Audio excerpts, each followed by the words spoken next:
Beetroot பட்டாணி rice எப்படி பண்ணுறதுன்னு பார்க்கலாம். பீட்ரூட்டை சின்ன சின்னதாக கட் பண்ணியிருக்கேன். வெங்காயம், தக்காளி, பச்சை மிளகாய், இஞ்சி பூண்டு பேஸ்ட், தேங்காய் பால் எடுத்து வச்சுருக்கேன். குக்கரில் ஆயில் ஊற்றிட்டு மசாலா பொருட்கள் ஆட் பண்ணிக்கேன். வெங்காயம், இஞ்சி பூண்டு எல்லாத்தையும் வதக்குனதுக்கப்புறம் தக்காளி நல்லா மசிய வேக வச்சதுக்கப்புறம் பட்டாணி ஊற வச்சுருக்கேன் நைட் ஃபுல்லும். பட்டாணி ஃப்ரெஷ் பட்டாணி கூட ஆட் பண்ணிக்கலாம். பட்டாணியும் பீட்ரூட்டும் நல்லா வதக்குனதுக்கப்புறம் மிளகாத்தூள் ஆட் பண்ணியிருக்கேன்.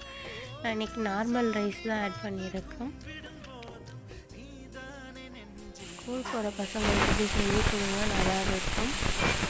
அவங்களுக்கு ரொம்ப பிடிக்கும். வெஜிடபிளும் நம்ம கொடுத்த மாதிரியும் இருக்கும்.